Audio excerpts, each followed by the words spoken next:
Voilà, mesdames et messieurs, à mon tour de vous présenter cette année statutaire 2020, notre rapport de gestion, en fait, qui est une année particulière avec trois étapes bien distinctes. La première, c'était la fin de la première vague pandémique, avec tous les problèmes d'indemnisation, respectivement, d'appui à nos acteurs touristiques et à nos associations concernant le financement attribué par le canton, la Confédération et d'autres endroits pour assurer la pérennité de ces acteurs dans leurs prestations avant l'été.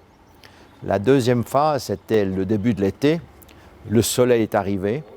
On s'attend à avoir un été magnifique, ce qui a été le vrai, avec des tourismes surtout suisses et surtout d'innover et de se mettre au goût du jour et attirer le maximum de clientèle dans notre canton, ce qui a été fait.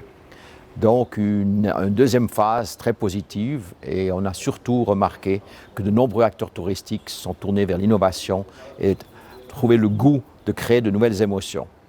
Et voilà qu'arrive l'automne et le début de l'hiver, mois de novembre, mois de décembre, la deuxième vague pandémique qui nous pose de grandes questions.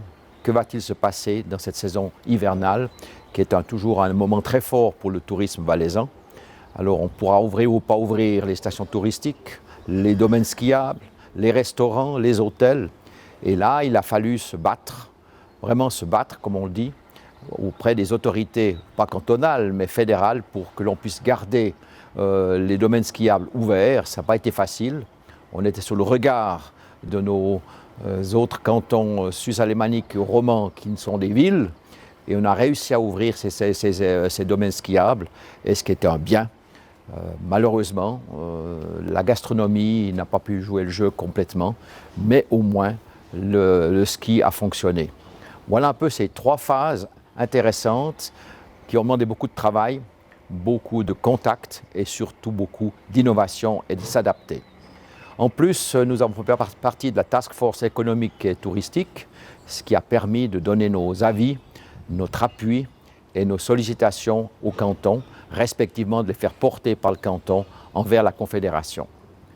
Et nous voyez, on arrive maintenant à la fin de cette deuxième vague, puisqu'on est en mai-juin 2021. Et maintenant, il faut faire un peu un bilan de ces deux vagues, 1 et 2. Et c'est ce que la Chambre valaisanne de tourisme a fait en faisant une étude approfondie sur les pertes de recettes des entités comme gastro, comme les hôtels, les remontées mécaniques et les bains thermaux, pour donner des chiffres à notre canton, pour pouvoir avoir des arguments, des cartes en main, un atout pour défendre le canton et ses acteurs touristiques vers la Berne fédérale.